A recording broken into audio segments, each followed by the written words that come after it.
से आपका स्वागत है। ये देखते हैं हिंदी साहित्य नेट जेआरएफ के सिलेबस में लगा हुआ दिल्ली दरबार दर्पण, और पहला भाग देख चुके हैं। इसको हम लोग 3 या 4 पार्ट में देखेंगे। तो आज देखते हैं दूसरा भाग।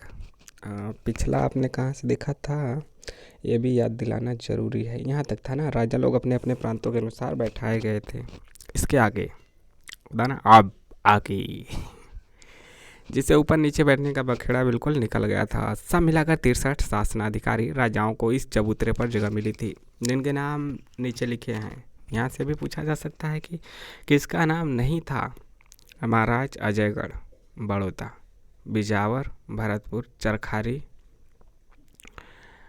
महाराज अजयगढ़, बड़ौदा, बिजावर, भरतपुर, चरखारी, दतिया, ग्वालियर, इंदौर, जयपुर, जम्मू, जोधपुर, करौली, किशनगढ़, पन्ना, मैसूर, रीवा, उड़ीसा, महाराणा उदयपुर, महाराजा अलवर, बूंदी, महाराजा राणा भलावर, राणा धौलपुर, राजा बिलासपुर, बमरा, बिरोंदा, चंबा, छतरपुर, देवास, धार, फरीदकोट, जींद, खरौंद, कूच बिहार, मंडी, नाभानाहन, राजपीपला, रतलाम, समथर, सुकेत, टिहरी, रावा, जिगनी, नवाब टोंक, पटौदी, मलेरकोटला, लोहारू, जूनागढ़, जौरा, दुजाना, बहावलपुर, जागीरदार, अलीपुरा, बेगम भोपाल, निजाम हैदराबाद, सरदार कलसिया, ठाकुर साहिब भावनगर, मुरबी,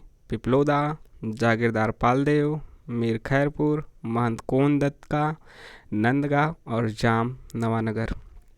वायसराय के सिंहासन के पीछे, परंतु राजसी चबूतरे की अपेक्षा उससे अधिक पास, धनुष खंड के आकार की श्रेणियां चबूतरों की ओर बनी थी, और जो 10 भागों में बांट दी गई थी। इन पर आगे की तरफ थोड़ी सी कुर्सियां और पीछे सीढ़ीनुमा बेंचें लगे थे, जिन पर नीला कपड़ा मढ़ा था।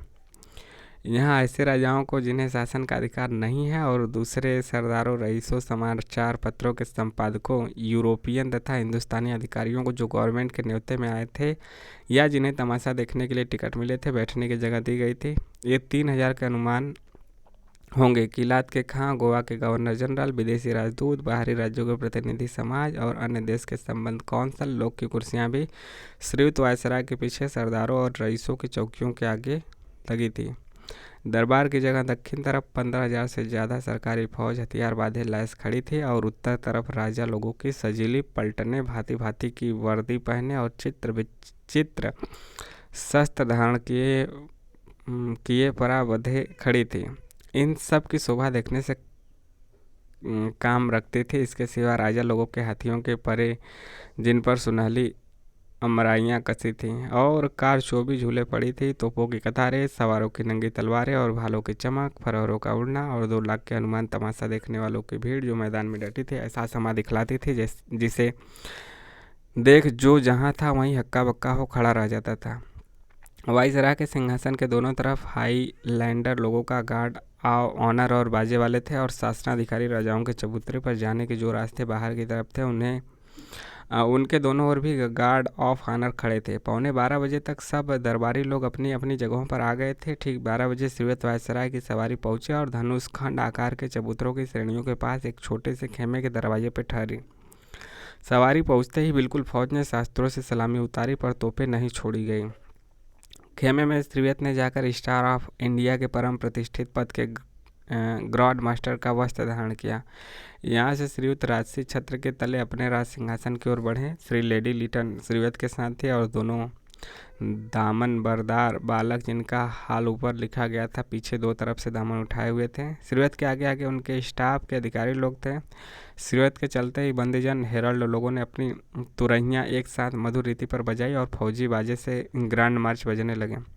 जब श्रीयुत राज सिंहासन वाले मनोहर चबूतरे पर चढ़ने लगे तो ग्रांड मार्च का बाजा बंद हो गया, और नेशनल एंथम अर्थात गॉड सेव द क्वीन, ईश्वर महारानी को चिरंजीवी रखे का बाजा बजने लगा, और गॉड्स ऑफ ऑनर ने प्रतिष्ठा के लिए अपने शत्रु झुका दिए।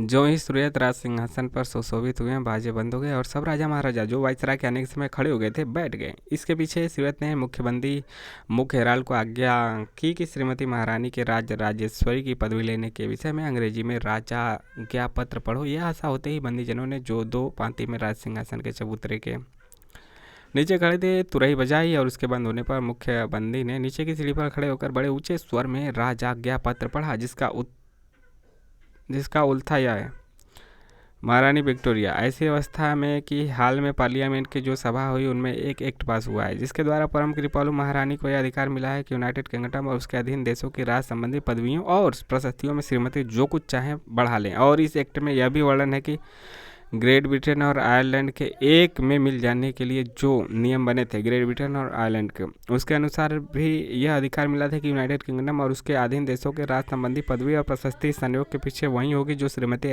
ऐसे राजाज्ञा पत्रों के द्वारा प्रकाश करेंगे जिस पर राज की मुहर छपी रहे। और इस एक्ट में यह भी वर्णन है कि ऊपर लिखे हुए नियम और उस राजाज्ञा पत्र के अनुसार जो 1 जनवरी सन 1801 को राजसी मुहर होने के पीछे प्रकाश किया गया, हमने यह पदवी ली। विक्टोरिया ईश्वर की कृपा से ग्रेट ब्रिटेन और आयरलैंड के संयुक्त राज्य की महारानी स्वधर्म रक्षणी। और इस एक्ट में यह भी वर्णन है कि उस नियम के अनुसार जो हिंदुस्तान के उत्तम शासन के हेतु बनाया गया था, हिंदुस्तान के राज्य का अधिकार जो उस समय तक हमारी ओर से ईस्ट इंडिया कंपनी को सुपुर्द था, अब हमारे निज अधिकार में आ गया। हमारे नाम से उसका शासन होगा। इस नए अधिकार के हम कोई विशेष पदवी ले। और इन सब वर्णनों के अनंतर इस एक्ट में यह नियम सिद्ध किया गया कि ऊपर लिखी हुई इस बात के स्मरण निमित्त कि हमने अपने किए हुए राजाज्ञा पत्र के द्वारा हिंदुस्तान के शासन का अधिकार अपने हाथ में ले लिया। हमको यह योग्यता होगी कि यूनाइटेड किंगडम और उसके अधीन देशों की राज संबंधी पदवियों और प्रशस्तियों में जो कुछ उचित समझे बढ़ा ले। इसलिए हम अपने प्रिवी काउंसिल की सम्मति से योग्य समझकर यह प्रचलित और प्रकाशित करते हैं कि आगे को जहां सुगमता के साथ हो सके सब अवसरों में संपूर्ण राजपत्रों पर जिनमें हमारी पदवियां और प्रशस्तियां लिखी जाती हैं सिवाय सनद, कमीशन, अधिकारदायक पत्र, दान पत्र, आज्ञा पत्र, नियोग पत्र और इसी प्रकार के दूसरे पत्रों को जिनका प्रचार यूनाइटेड किंगडम के बाहर नहीं है, यूनाइटेड किंगडम और उसके अधीन देशों के राज संबंधी पदवियों में नीचे लिखा हुआ वाक्य मिला दिया जाए। अर्थात लैटिन भाषा में इंडी इम्परेट्रिक्स हिंदुस्तान की राजेश्वरी और अंग्रेजी भाषा में एम्प्रेस ऑफ इंडिया। और हमारी यह इच्छा है कि प्रसन्नता है कि उन राज संबंधी पत्रों में जिनका वर्णन ऊपर हुआ यह नई पदवी न लिखी जाए। और हमारी यह भी इच्छा है कि प्रसन्नता है कि सोने, चांदी और तांबे के सब सिक्के आजकल यूनाइटेड किंगडम में प्रचलित हैं और नीति विरुद्ध नहीं गिने जाने। और इसी प्रकार तथा आकार के दूसरे सिक्के जो हमारी आज्ञा से सब अब छापे जाएंगे हमारी नई पदवी लेने से भी नीति विदग्ध न समझे जाएंगे। और जिस सिक्के यूनाइटेड किंगडम के अधीन देशों में छापे जाएंगे और जिनका वर्णन राजाज्ञा पत्र में उन जगहों के नियमित और प्रचलित द्रव्य करके किया गया जिन पर हमारी संपूर्ण पदवियां या फिर प्रशस्तियां उनका कोई भाग रहे, और वे सिक्के जो राजाज्ञा पत्र के अनुसार अब छापे और चलाए जाएंगे इस नई पदवी के बिना भी उस देश के नियमित और प्रचलित द्रव्य समझे जाएंगे जब तक कि इस विषय में हमारी कोई दूसरी प्रसन्नता न प्रकट की जाए। हमारी विंडसर को कचहरी में 28 अप्रैल को 1876 के सन में हमारे राज्य के 39वें बरस में प्रसिद्ध किया गया। ईश्वर महारानी को चिरंजीवी रखे। जब चीफ हेरल्ड राजाज्ञा पत्र को अंग्रेजी में पढ़ा चुका तो हेरल्ड लोगों ने फिर तुरही बजाई। उसके पीछे फॉरेन सेक्रेटरी ने उर्दू में तर्जुमा पढ़ा। इसके समाप्त होते ही बादशाही झंडा खड़ा किया गया और तोपखाने से जो दरबार के मैदान में मौजूद था 101 तोपों की सलामी हुई। 34 सलामी होने के बाद बंदूकों की बाढ़ें लगी और जब 101 सलामियाँ तोपों से हो चुकी तब फिर बाढ़ छूटी और नेशनल एंथम का बाजा बजने लगा। 101 कितनी 101 होता ही है। 101 सलामियाँ तोपों से हो चुकी तब बाढ़ छूटी और नेशनल एंथम का बाजा बजने लगा। तो देखते हैं इसके आगे तीसरे पार्ट में। कैसा लगा कमेंट कीजिए और सब्सक्राइब भी कीजिए। मिलते हैं नए वीडियो में। जय हिंद।